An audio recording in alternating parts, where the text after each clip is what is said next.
Good evening. Thank everyone for coming this evening. Thank you, Ms. Steve, for the invite to speak on behalf of the Tea Party. Before we go any further, I have a slide presentation. I won't bore you to death with it. I'm going to run through it really fast. If you have any questions, we'll save time at the end of the Q&A. I'd much rather hear from you folks out there what your concerns are about your community than me stand up here and talk. But I'm going to kind of give an outline of some of the changes that have been done over the last 15 months. It'll also incorporate some of the crime stats and some of the more major issues that we're having in our community right now. History dating back to the early 1900s, assumed civil service in 1947. The chief police is an elected position.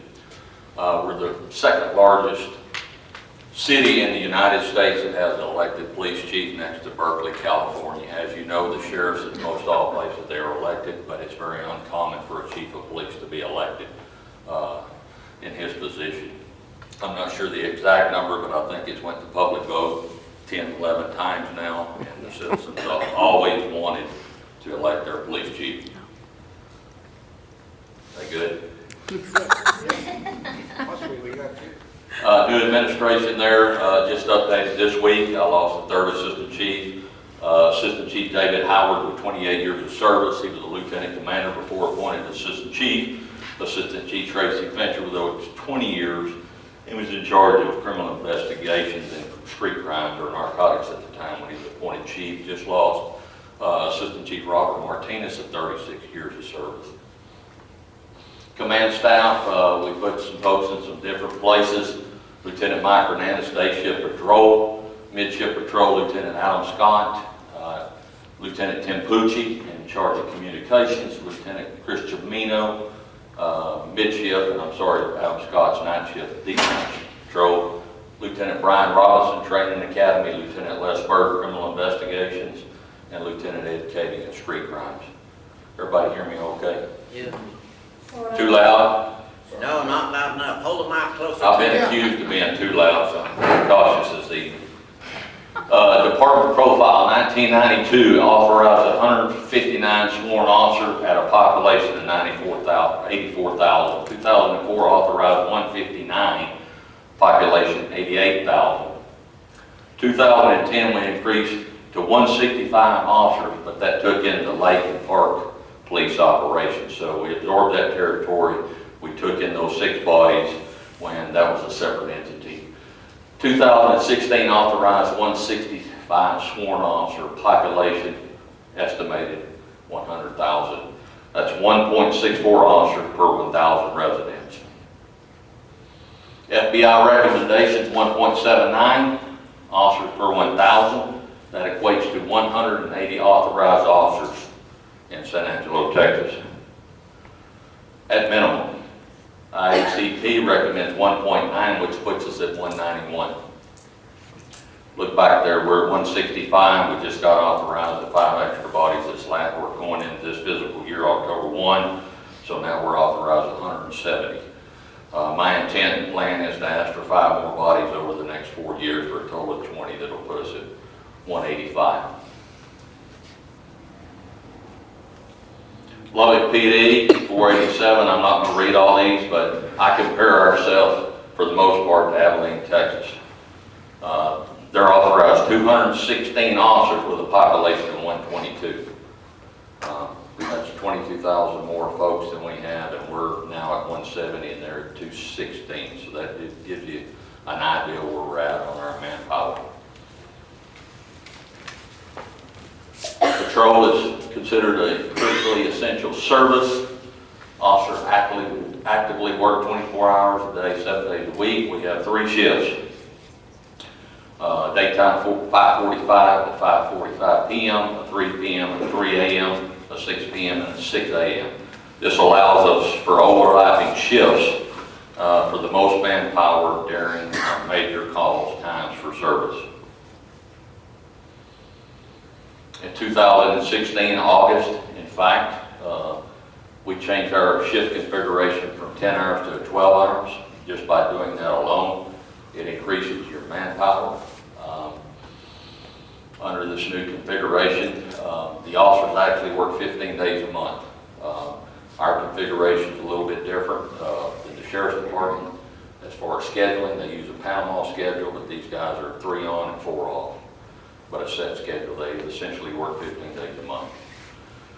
And if you look at the top heading there are 7 basic factors that I ran under my platform, and that's what I'm covering here, and I've stuck to it the whole time, and one of them was patrol tactics and allocation. The changing shift configuration reducing overtime and sick time usage. In 2016, the department had expenditures of $494,000 in overtime costs. To date, we have reduced that cost to $242,000 just by going to the 12-hour shift. Wow. And it also increased the manpower, so you have to think of the officer safety with that, and also the coverage for the citizens on the street. Return to district style policing. Prior to that, we were in sector style. There were 4 different sectors in the city. We broke that back down. We doubled it to 8 different districts with the idea of getting that patrol officer back in the neighborhoods, knowing the people that live in the neighborhoods and having that officer know those people, and vice versa, the citizens knowing the officers worked in that area.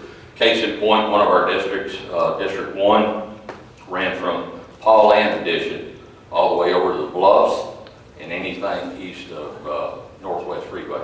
That's a very large area. In any given time, we probably had 2 officers in that particular area.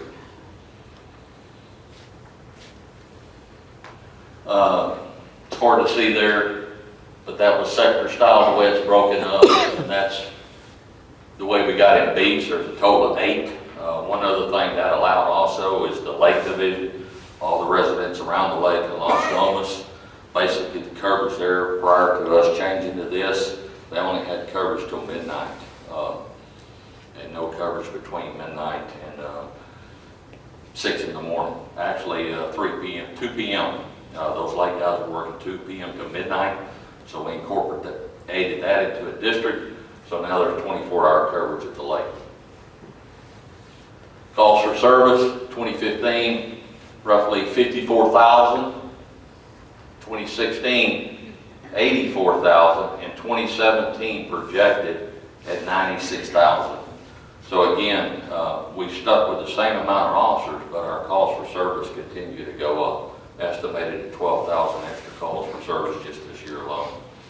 Type of calls for service that are the most dominant, it's been family violence, 2015, 2016, 2017.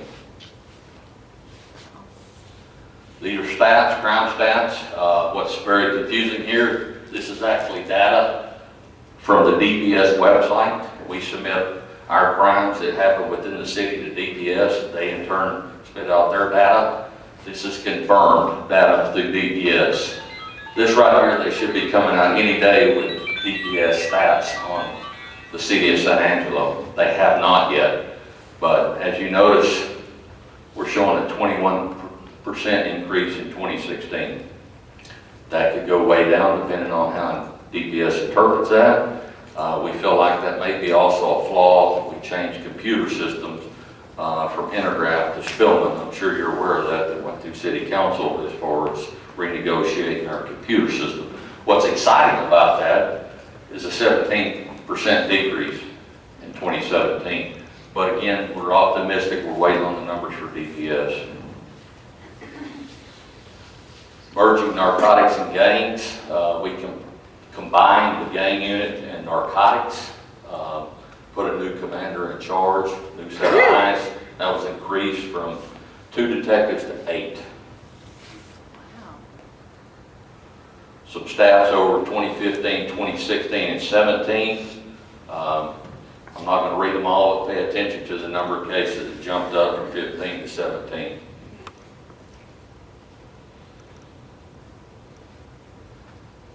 Our biggest problem here as far as narcotics is methamphetamine. It's not only San Angelo, it's a county, it's nationwide. It's become very cheap and very easy to get. Most of it's coming from Mexico. We're seizing more methamphetamine than we are at marijuana. Back in the 90s, it was a lot of marijuana, but those tables have turned now. It's methamphetamine. You'll see the trend there on the map, methamphetamine. In 2016, meth arrest, 214, heroin 16, crack cocaine 13, powder coke 7. 2017, we were at 231. This was dated back in July when we made parts of this PowerPoint. 30 heroin, crack cocaine 5, powder cocaine 15. In your black community, you never see methamphetamine. That's why you see a drop in the crack cocaine and powder cocaine, but an increase in methamphetamine. It's just so prevalent and easy to get and cheaper. K-9 unit in 2016, I'm not going to go through there. I'll leave that up there for y'all read in detail. It breaks out the drug arrests that they've actually made and seizures. Again, you'll see methamphetamine up there. 2016, and look at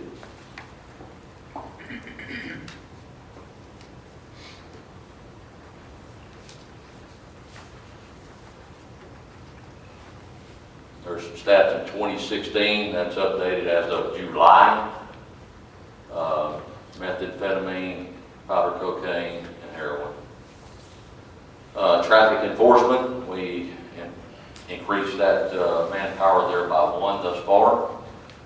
Traffic crashes reported from TxDOT in 15 were 2024, 16, 2008, and 17, 1,188.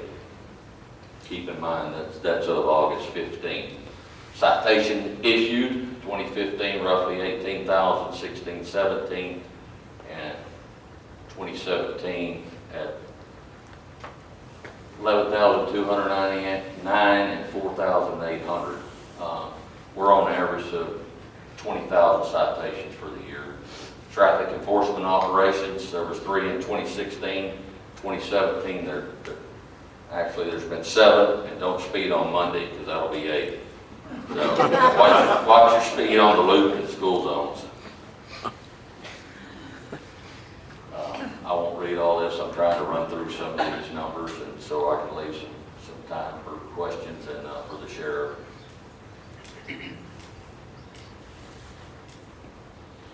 Very good seatbelt use nationwide. I will point out we're at 97%, which is exceptional for our community. We streamlined the recruiting and hiring process from 6 months to 3 months. Can hire 5% over the authorized 165, which is now 170. But that has to come from my budget. The problem is that my budget is never properly funded. True.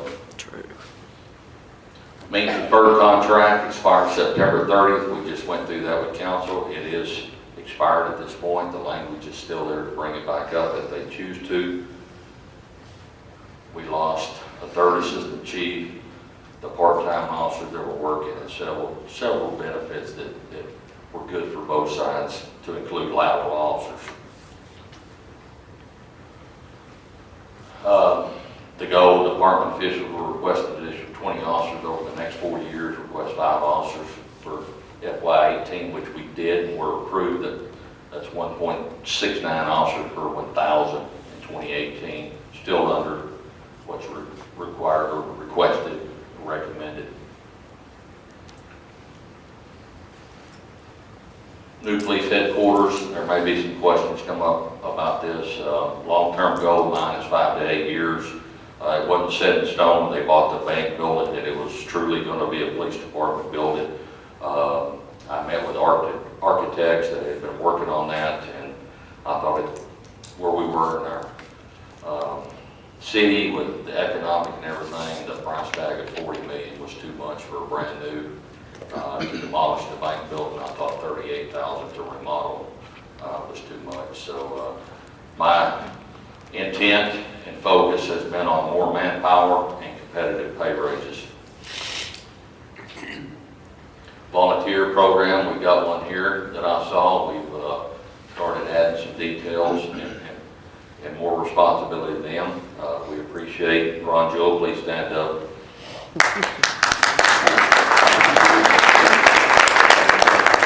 These guys, they donate their time on their own. They go to the Citizen Police Academy, they stay involved and they volunteer. We have them doing handicap parking, graffiti abatement where they drive around town and soon to be 72-hour notices on abandoned vehicles, checking house watches, which is a program we still have. If you go out of town, you can request a house watch. So these guys are very valuable to us.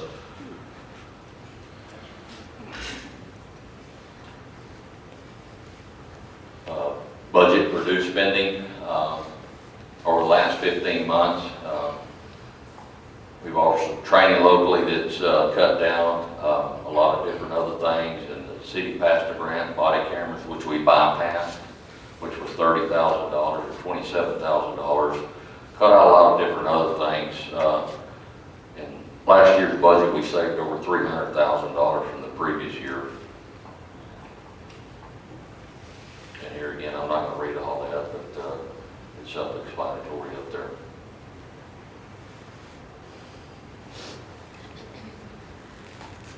We are in discussions right now, looking at the second floor of the bank building for some of our manpower, which would be basically move-in ready. It would relieve some of the pressure right now from our police department. Space is very tight. It will also allow for us to vacate the community service building at 505 South Chapter. It's in bad shape. It needs a new roof at $30,000. So looking at it in two different avenues here is a cost savings, but also relieving the pressure on our police department. Budget goals: continue to utilize grants to purchase equipment such as taser, rifle, resistant armor, safety equipment, CSI equipment. Recently purchased a CSI van from a grant and the equipment that goes in it. Estimated savings fiscal year 2017, $301 to $400,000, and most of that was attributed to overtime. Improved relations. I think that we're working better right now on the federal, state, and county level than we have ever had before. I hope the sheriff contested that and agrees, but we have a very strong relationship right now with other agencies that we work with, and we rely on this very heavily with the manpower shortage that we have. I mean, we're all a team. We all have the same mission. So. Department morale. I see it in the increased traffic citations, which is officer motivation. I looked in 6 months of this year compared to 6 months last year, where we're up 253 arrests. Part of that's attributed to crime, but that's a lot of self-initiated activity. I hear this every day. I'm on Facebook. I get a lot of private messages. A lot of people send me stuff on Facebook. So I see it here, and I know it's a lot better than it was. I'm very proud of the officers right now. Police community partnerships, I'm not going to read in this. I tell the officers, I've said it once, I've said it 100 times, our police department is only good as our community relationships. And that's by me and the sheriff and everybody else being here today. And I couldn't be more proud to work in a community like San Angelo. We don't have a lot of the problems that I see in other cities, and it's because of the folks like you, the good Samaritans that come together and support your law enforcement and first responders. And with that being said, I ran through it very fast and very quick. I don't want to take all the time up, and I want to open it up for Q&A. So if anybody has any questions, feel free to ask. Yes, sir. In the canine stats, you said 0 bites. Yeah. Are the canines going out with muzzles, or are they just that well trained? Good handlers and well trained. They are dual purpose dogs. They are taught to bite, and they're very active in the stuff that they do out there on the street. So 0 bites is great. But you know, they don't wear muzzles. They're ready to go. Your Yes, sir. As an elected official of the city of San Angelo, can you express your opinion or your thoughts, or personal thoughts and opinions about the nationalization immigration laws pertaining to the United States of America's immigration and naturalization laws? We're doing nothing or will do nothing different than we have in the past. From somebody that's violating the law, whether they're a U.S. citizen or an immigrant, we're going to treat them the same. And we've always called on Border Patrol or ICE to come take charge of that person or put a hold on him in jail. So it does not change, in my opinion, the way we do law enforcement in San Angelo, Texas. So you call ICE or Border Patrol if you have an alien, somebody that's not a citizen of the United States of America, you do call the Border Patrol or ICE to come and pick them up? If we have a crime, we'll book them in jail, and we're not going to approach them just for anything. We're going to approach them or detain that person if they have committed a crime. If they were put them in jail as a courtesy call, we will call Border Patrol or ICE, and we'll put that decision on them if they want to put a hold on that particular person, a Border Patrol hold. Good. But I don't see that anything's changed the way we do business in San Angelo, Texas. That's what you tell your officers? Yes, sir. Yes. You put a statistic up there about your accidents in the city. Yes, sir. What is the main cause of the accidents? Speeding. Huh? Speeding. Not drunk driving and running red lights? Those are all contributing factors, but I will say failed to control speed is the most. Probably texting is up there as well, but that's a contributing factor that driver has to admit, and normally they're not going to tell you that I was texting Well, about I just tell you that when I drive in this city, I don't go anywhere when the light turns green. I understand.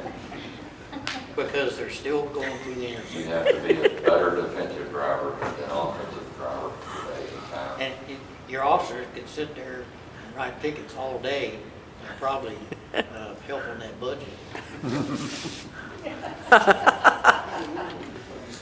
I understand. I get your point. Anybody else? Any other questions? Yes, ma'am. Have you caught the person that's doing the auto break-ins down over in Fall Land? Have we caught them? Yes, we have. You have? Yes, ma'am. Good. Male or female? Male. Career criminal, but young. Very young. And again, I can't stress the importance to remove your valuables and lock your vehicle up. 80 to 90% of the vehicle burglaries that we have, the vehicle is left unlocked. That's a sexist answer. Yes, ma'am. I would just like to thank you and your police staff and everyone that contributes to the police staff, to thank them, including the volunteers. I think you're doing a great job, and we don't say thank you enough. All right. Thank you. Thank you very much. We can't hear that enough. I'll ask for continued prayers. Y'all see it on Facebook, you see it on the news. There's not a day go by that it doesn't seem like there's an officer or a first responder being shot. I'm sure the sheriff thinks the same that I do. I feel like we're under attack, and I don't know if it's a generational thing. That's probably part of it, but we signed up for this job. We'll continue to do it regardless of what happens, but it's making our job a lot harder. So I ask you to continue to pray for us and all law enforcement. So thank you. Thank you very much. Can I ask another question? Yes, sir.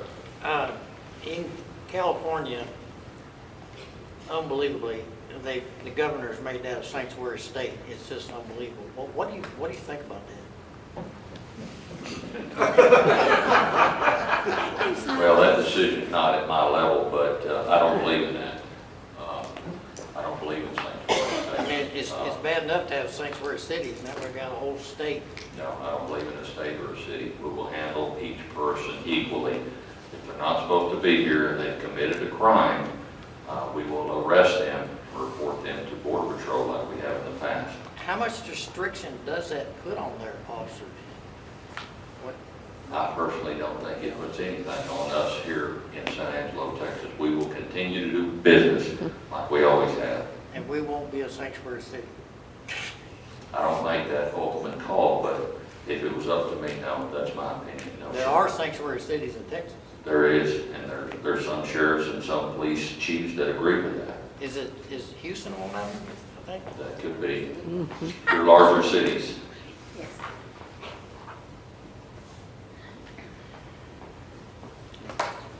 Have you played a Berkeley scenario with your police officers and the city emergency management, I would suppose, where you have people gathering downtown and busting in windows or at college or anything like that? We have not, and I pray that it never happens here. And we need to prepare for that, and that's something that we certainly need to do. We always think it'll never happen in San Angelo, Texas, or wherever the city is, but that's something that we need to prepare for. And what can we do to help make sure the powers that be do that, pay for that? As far as what? Okay, I guess I'm asking, have you just not had a chance to think about doing it? Or do you think that some of the elected officials in the city would not be open to doing something like that? Would the Dr. May at the college not be open to discussing the possibility of that happening and what their response would be, and what they would like you to do? What Goodfellow might be involved in or not? In other words, what can we do to help you to figure out that scenario and make sure that everybody does get the training? Sure. A lot of it's time. We have a certain amount of time required to do certain training, and the shift work that we have, 60%, 70% of our staff works revolving shifts. So if you can only imagine trying to get those folks in certain training, we only allow 1 to 2 of those patrol officers a day. So timing is very difficult for us to put training together and get everybody through it. I don't feel like there's a problem with community leaders or ASU or any other folks and to get involved. Again, a lot of it is based on revolving shifts, and it's very difficult. We can't hardly get our officers in a 2-year period. You're required to get 40 hours of T-close training to keep your certification. We're fighting that last month of those 2 years to put officers in that training to continue to get them certified. So a lot of it's the way we're staffed and the way the scheduling that we work. Yes, sir. I noticed yesterday, Texas Tech, that student that walked into the arrested in police headquarters, 19 years old, shot the officer in the head. Do you have, in AS, or Angelo State, do you have any problems with, I know the students can carry now, is that right? Can still carry? Yes, that's correct. Do you have a lot of complaints or? Have not received one complaint. I have not personally seen, I do a lot of patrolling, and I have not personally seen not one person in this community openly carry.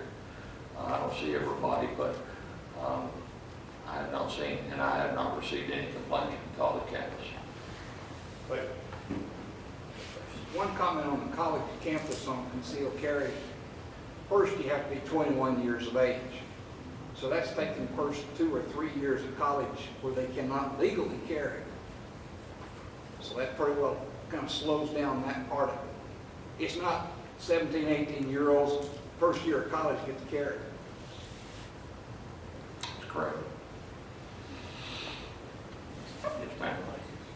If we had a scenario where ISIS or Black Lives Matter, some of those radical groups came to San Angelo, what is your chain of command of who would really be the one most in charge of the situation? It depends. I mean, it's hard to say.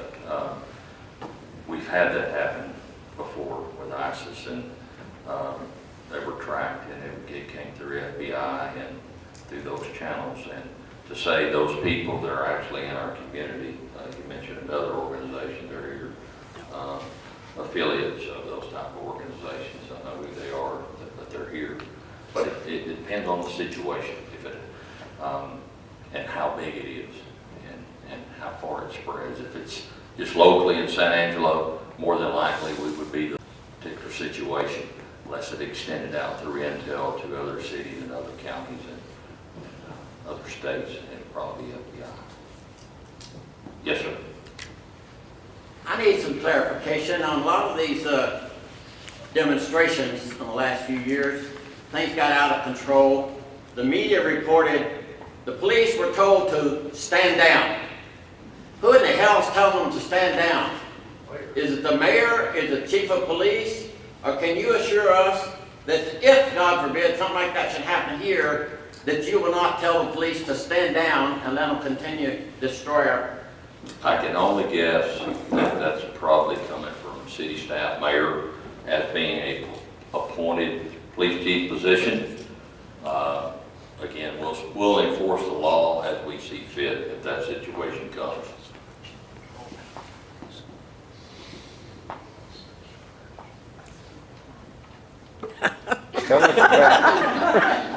Tell us about our SWAT team. What do you want to know?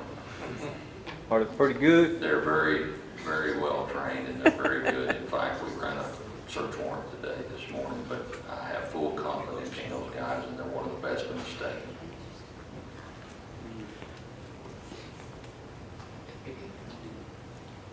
I'm gonna cut it off, so I'll leave the sheriff a little bit of time. Thank y'all.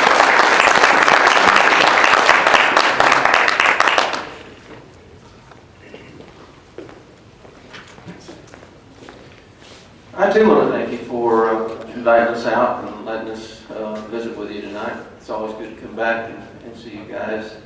I've been here several times, so it's always a good night. When Ms. Meade contacted me by letter, she asked me to address a couple things, about 3 different things.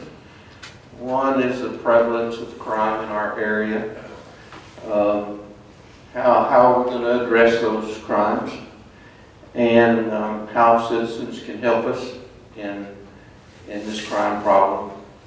And then she added the crime tax that the county has. So I want to go over some of those. You know, crime, like Chief showed in his presentation, family violence is one of the big crime categories that we have. It's a shame, but that's, if a good way to monitor what's going on in the city is to look at my website. Every day, everyone that's arrested in San Angelo comes out on the website, their picture and what they're arrested for. And you can see every day, just almost every day, there's family violence calls, assaults, and drugs. Those are the 2 biggies every day. Of course, we have all crime categories, but those 2 are seems to be very prevalent in our city and our county. As far as crime goes, I know there's a perception here that crime's on the increase. And I certainly will have to say that violent crime is on the increase. Who would ever thought we'd have 16, 17 murders in the Tom Green County Jail at one time? And most of those are capital murder cases. There were several years we didn't have a murder here at any at all. I mean, it was kind of unusual, and if we did, we only had 1 or 2. But here lately, it certainly hadn't been that way. But a lot of the murders that we've had have involved 4 or 5 assailants. So some of these crimes are, but violent crime, not only here, but it's across the United States. I don't know what's gotten into the American people, but violent crime is on the rise, and we as a nation need to address that, and that's through the court system and through trials and through you as being a juror. So that's a good way to help that situation. As far as crime goes, comparing, I think we've run our criminals from the county back into the city, and I'm proud of that. My incident reports have gone down about 13%, comparing the first 9 months of this year from the 9 months of last year. So the reported crime has gone down, My arrests have gone down too. There's just not as much going on. I read every call that comes out every day.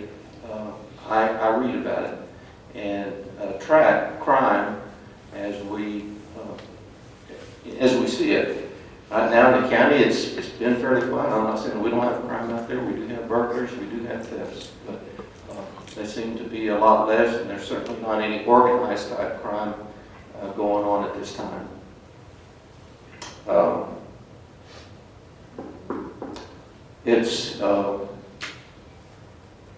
I guess it's a blessing.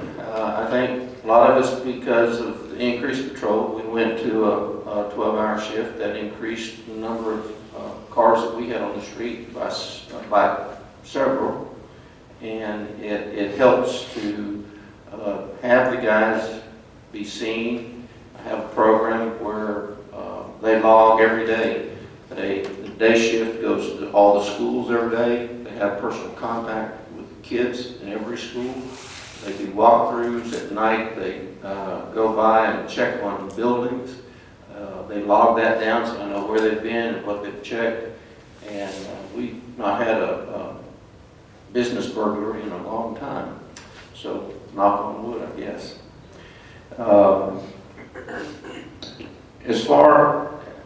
I'm telling you that our crime has gone down, but yet in the statistics in my jail for 2016, for the first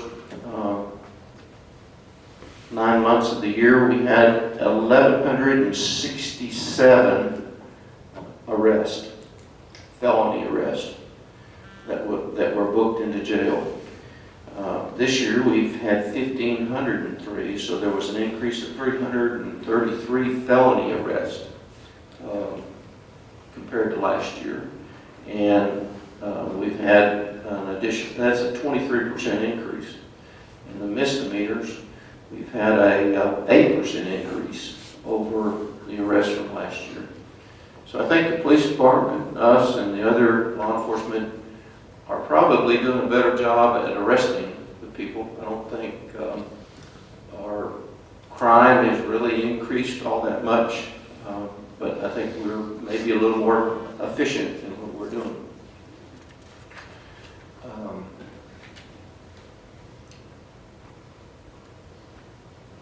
Sometimes he was showing you some UCR, the Uniform Crime Reports that come out from DPS and the FBI. Those statistics are kind of skewed, like he was telling you about.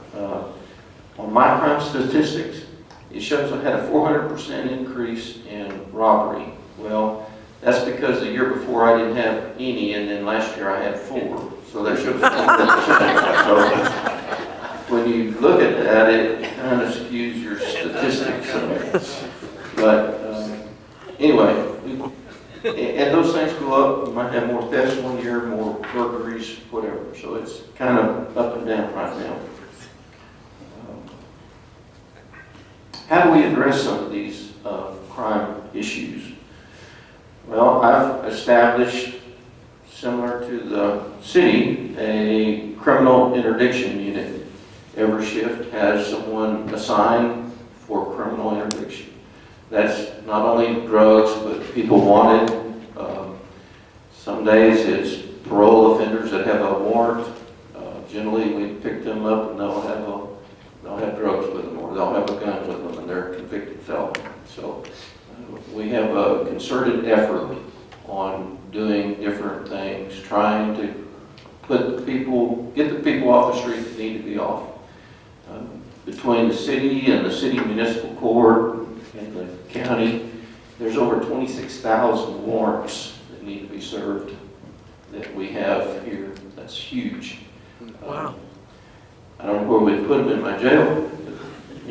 It's something we need to do. But how do you address it? We rely on you, the citizen. It takes cooperation from the citizens. If you see something, you need to say something to us.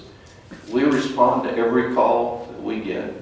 If someone calls in on my website, all our warrants are on our website. You can look people you deal with. If you come across someone that has a warrant, let us know. You can email us on our website. Just let us know. Or if you see something suspicious, let us know. We'll respond and we'll check it out to see what's going on. But it takes both of us to keep this community safe. Like the chief said, one of the biggest things are car burglaries. I know the city's got several areas that kind of got ate up for a while with car burglaries. But he's right. Citizens need to lock their cars. They need to take the guns out of their cars. And they need to take the purses out of their cars, because we get calls and they got my purse, they got my gun. They'll go down the street and just start opening cars at night. So lock your cars, lock your house.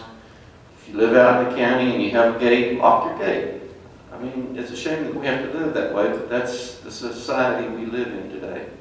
You need to lock your stuff up. Don't give them the opportunity to come by and steal from you.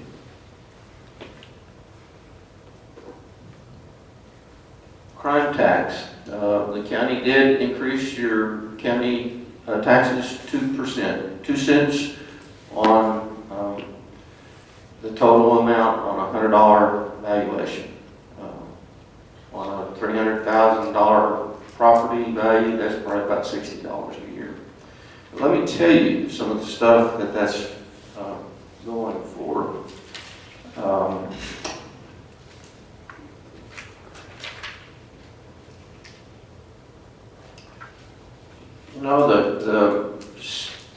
The state complains about the federal government that passes things down, unfunded mandates. Well, the state does it to the counties and cities tremendously, and that's what we're seeing now. My jail, we have 449 beds in the jail. Up until the last 10 days, I've been over 500 almost every day. We've had 80 and 100 people that we ship out to other counties, and we pay those counties anywhere from $42 to $48 a day to house those prisoners. It takes my people, transport them up there. When they have to go to court, we have to go get them. If they get sick, we have to go get them. We're on the road just all the time.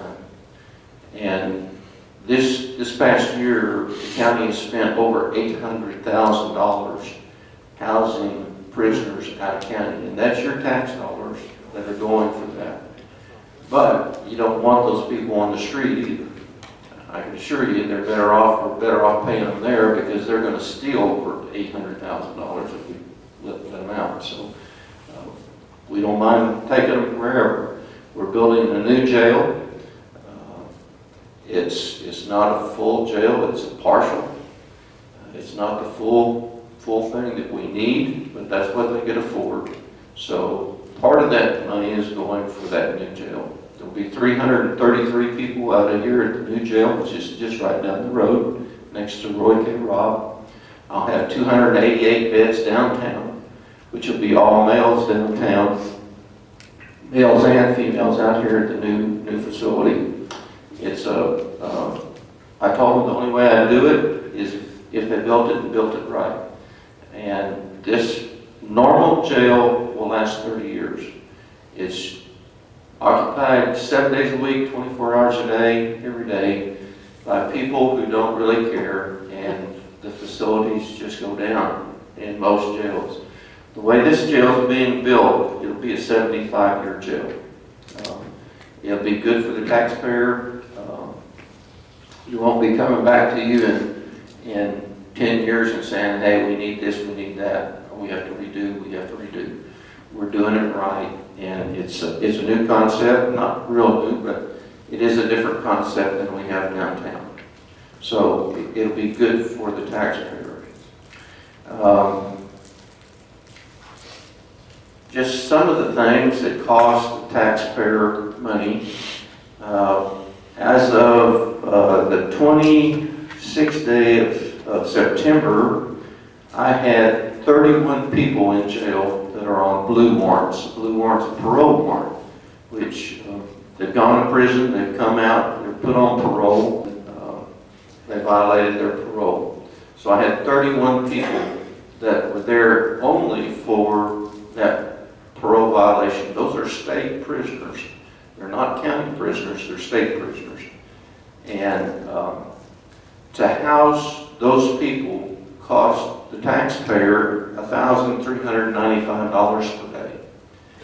The county, the state does not reimburse us for those people. And a lot of times they're in jail from 6 weeks to 3 or 4 months before they have their parole hearing. So you the taxpayer, are paying for that. I had 80 that were paper ready. In other words, they were people that had been sentenced to prison or ISF, which is another deal, or state jail.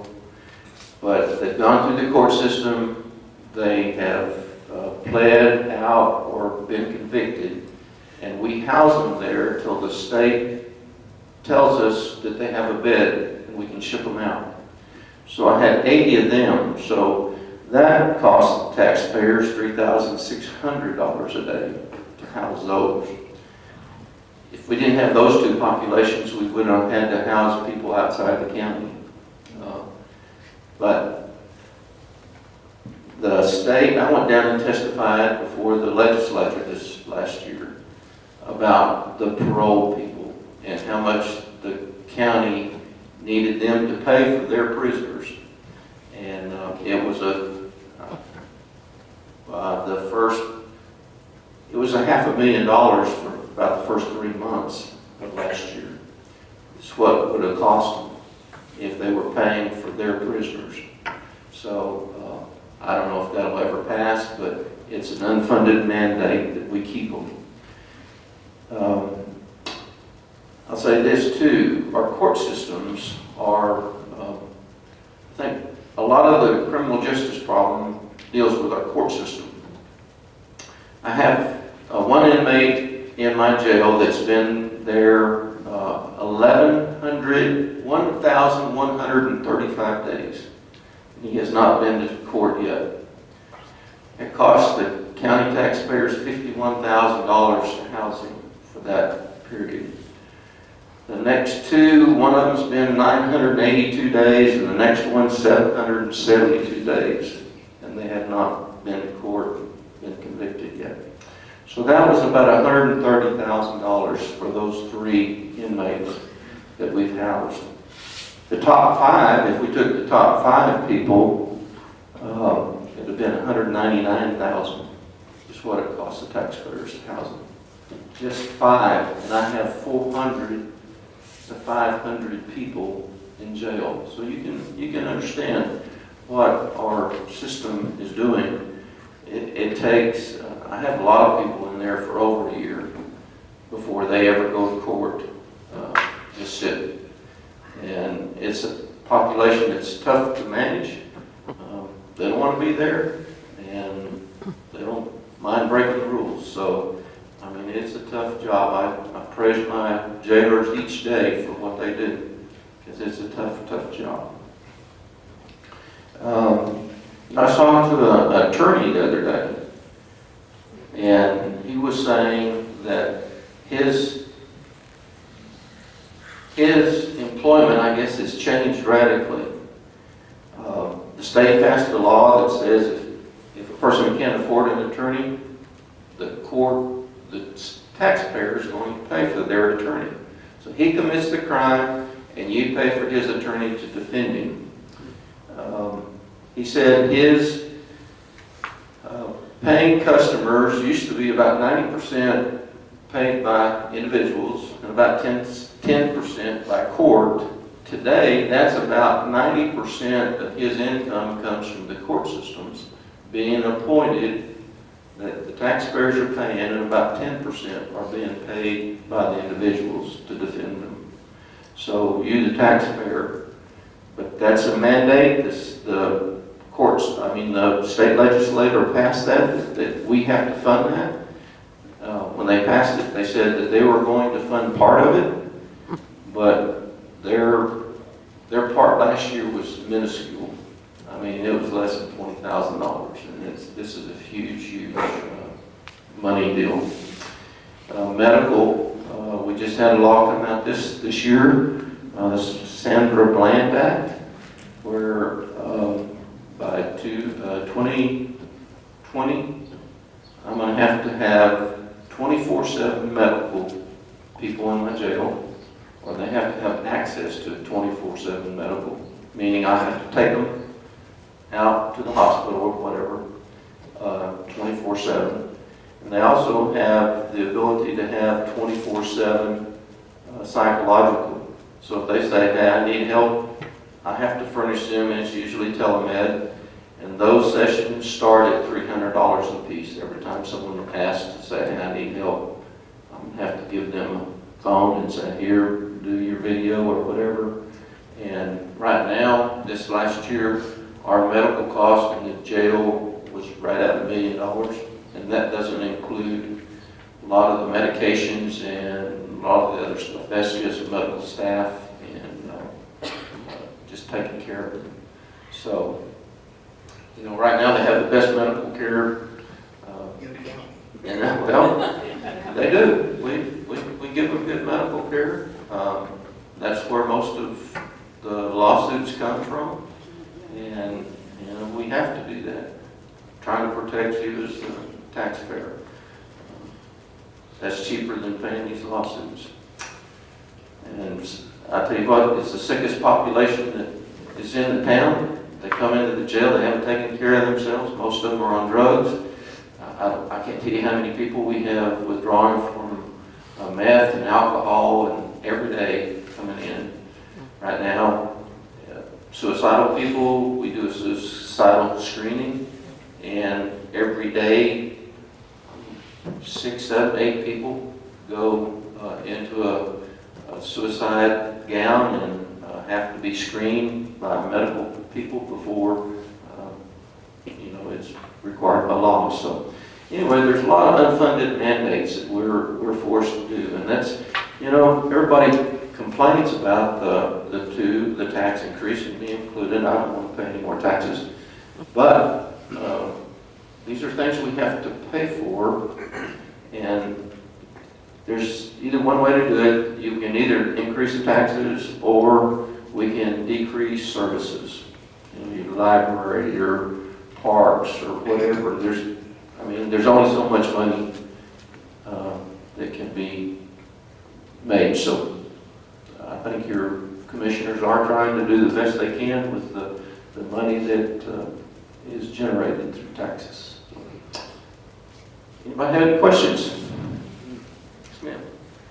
I have a question about jurisdiction, because you mentioned something about going into schools, and I didn't understand whether you were going into local schools in San Angelo. We have 5 school districts outside the city of San Angelo. We let the PD take care of this ones inside, but the 5 school districts outside the city limits, we go in each and every day. That's our main jurisdiction. As a sheriff, I have jurisdiction anywhere in the county. But the city's here, we're a lot smaller agency, so I only have 24 patrolmen to go 24/7, 7 days a week. So at any one time, this is a large county. I might only have 4 units out, and they might be have a call way out west, and then have to go to Wall. You know, it's a 50-mile drive to get to the next call, or to Crystal, or whatever.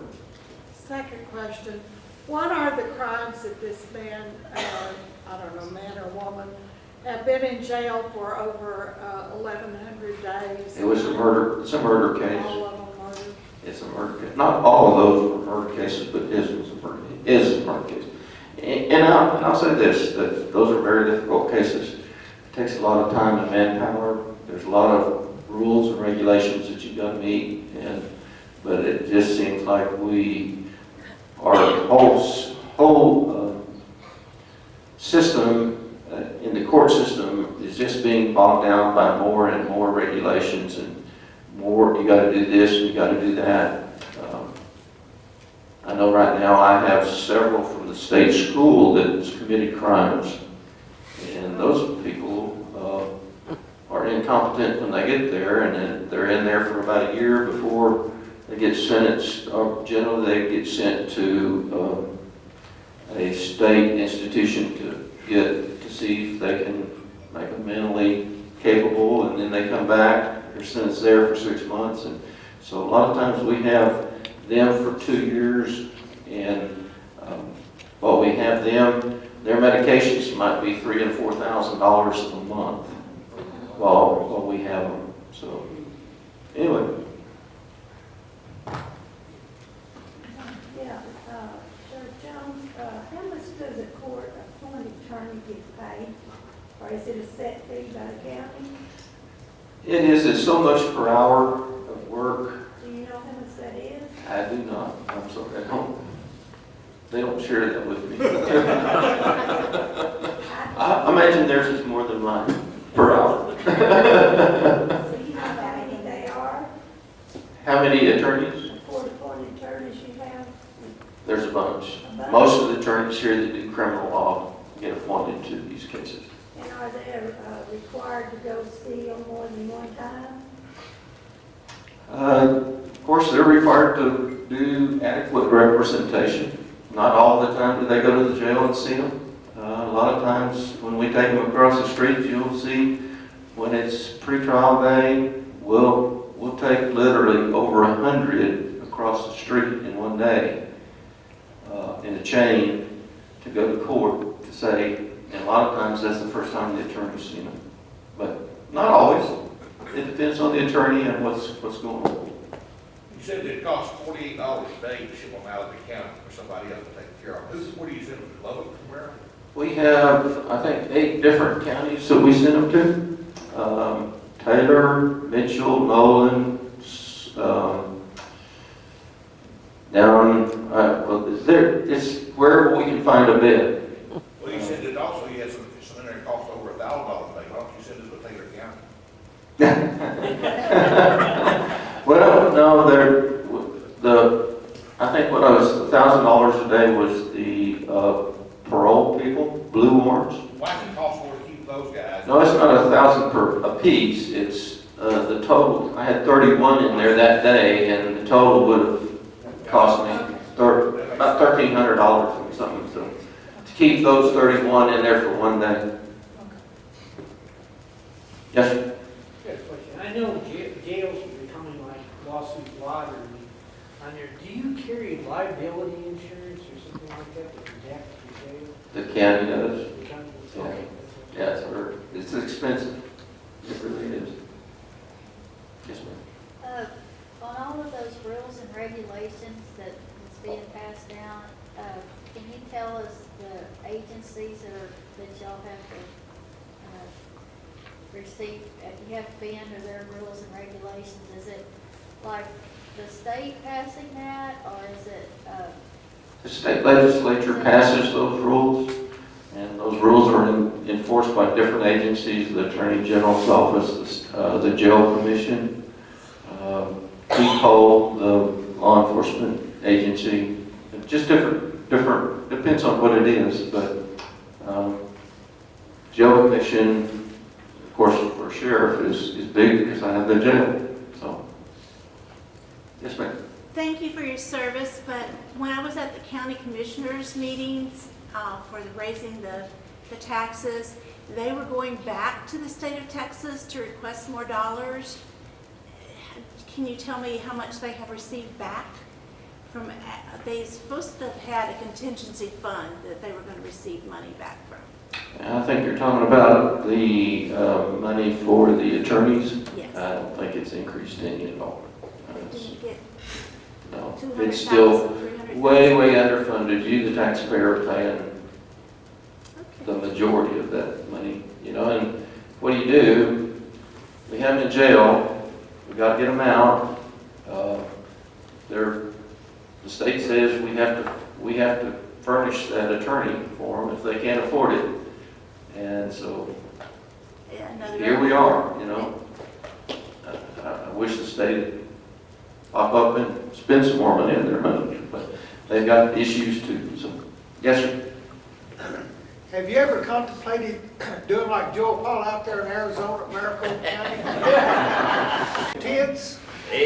Well, I get that a lot, but here's the deal, Arizona doesn't have a Texas jail commission. They don't have a jail commission, and, you know, he had some good ideas. The problem is, he got sued so often that the taxpayers spent millions and millions and millions, over $50 million on lawsuits that he lost because of some of the things that he did. So, you know, it wasn't good for the taxpayer. It's good to say we treat these people that way, maybe, but the taxpayers paid for it dearly. So, yes, ma'am. Apparently, there's a lot of attorneys for these inmates. Mm-hmm. Is there anything that would expedite the court process so that we're not paying the attorney X dollars?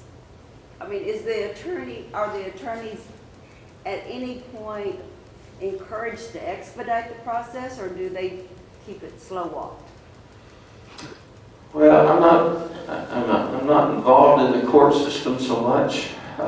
We take them there and we file our cases, and once we file our cases, it's out of our hands. That goes with the court system and the judges and the way they run their courts, and all the new laws of all the regulations that you got to give them, and it's just so muddled now that it takes forever for cases to come up.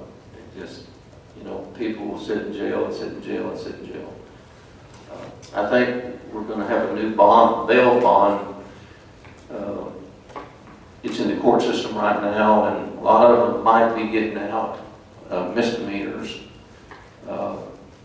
just on a PR, personal recognizance bond. But what's going to happen there is they're going to get out, they're not going to show up for court, then we're going to get another warrant, and then they can't get out. So it's just going to be a revolving door. I don't think it's going to solve anything. What we see, and the chief will back me up on this, we arrest one guy and he's probably been in jail 23 times before. I mean, they get in jail, they get out, they do more crime. They get in jail, they get out, do more crime, while they're waiting on the first crime to go to court, if they can afford bail.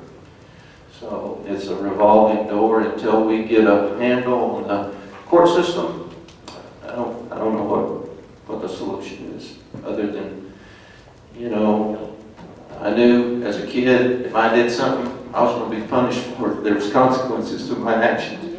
And until the criminal knows there's consequences, you know, you might be, you know, as a juror, we need people. We need you on jury panels. We need you to go and, I know there was a murder case here. It was a capital murder case. The jury gave him 30 years. So now, they think that's the standard of this community. Because the community said, well, 30 years is good enough for that case. So that's kind of their mentality down there now, is that, you know, 30 years for a capital murder case.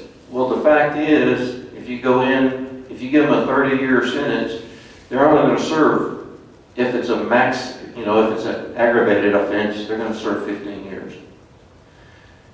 If it's not an aggravated, they get 20 years, they might serve 2. And then get out. So we need people on the juries that's going to go in and set the standards for this community to do, so people will know you can't do crime here and not be punished for it. Could you expand on the deal with, I understand that the jail is a partial from what you were originally doing, but the plans and the design is such that it can be fairly easily expanded? Right. It's a podular design. My pods right now have their 56-man pods. So I'll have one officer in the pod with those 56 people. So 1 to 56. It's a direct supervision, and the old jail's indirect supervision. They'll be in there, they'll have a daily contact with them, and it's a different concept, so we'll know what they're doing. Right now, on an indirect, you have an officer go by once an hour, you know, because they're back in their cells and locked down, but there's a lot of stuff they can do in an hour's time.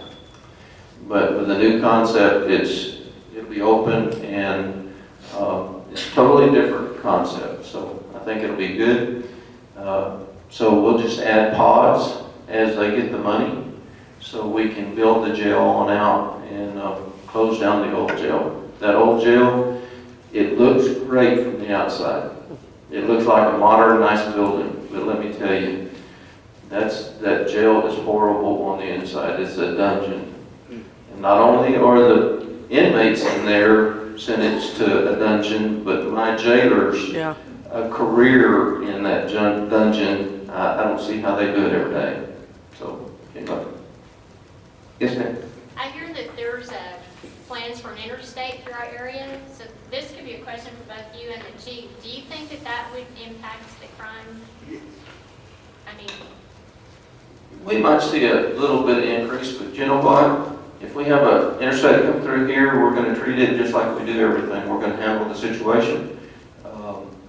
Would there be a few more people coming through? Absolutely. But I don't think it would significantly increase the crime to a tremendous amount.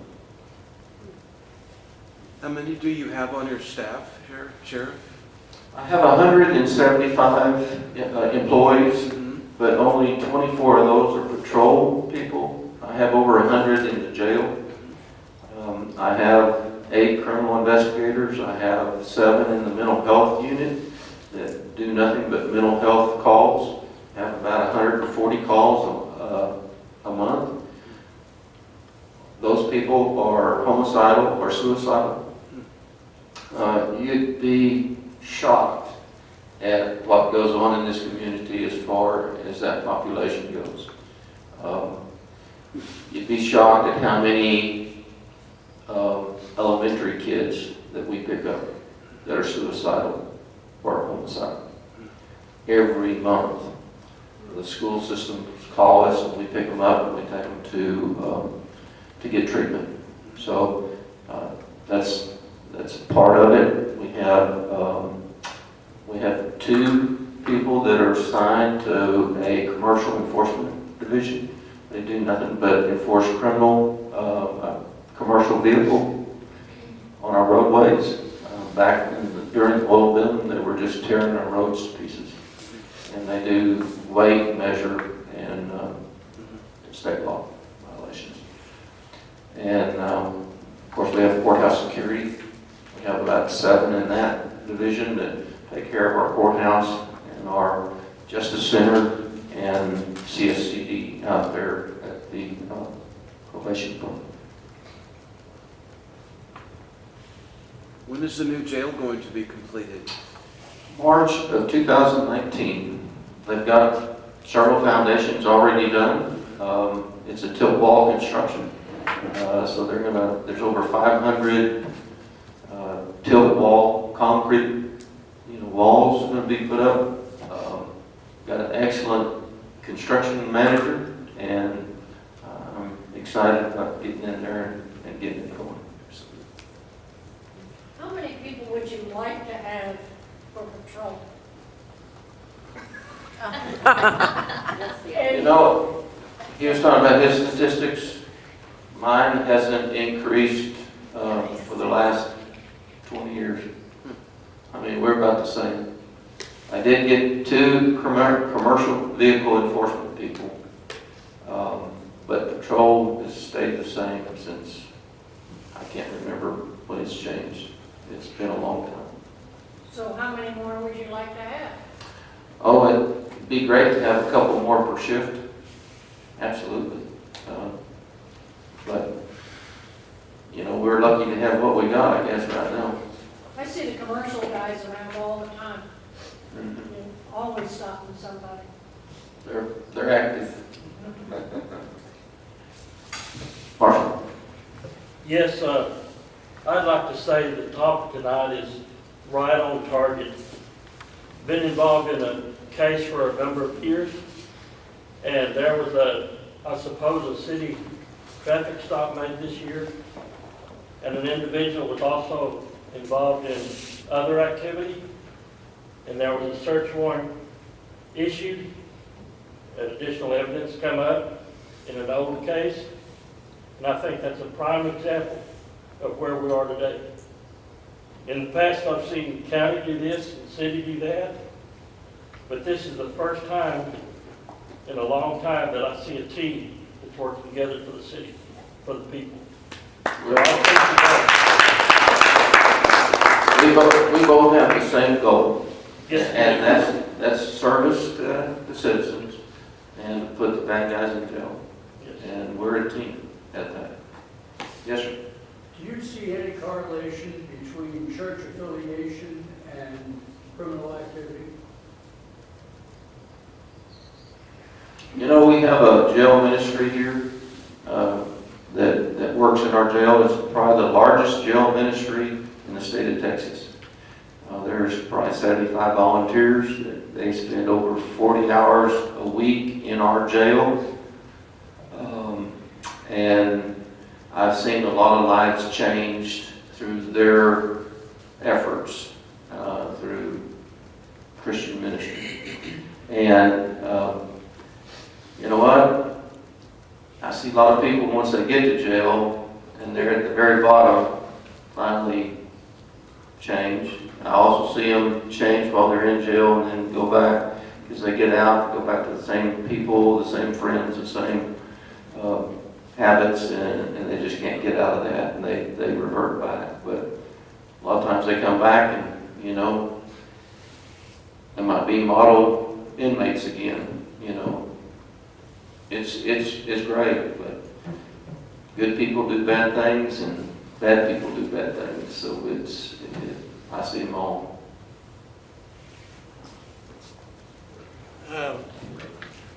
Down in close to Houston, I was on a city council in a little town down there.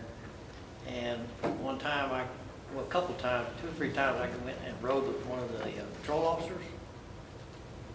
Oh, man. It was unbelievable, some of the stuff.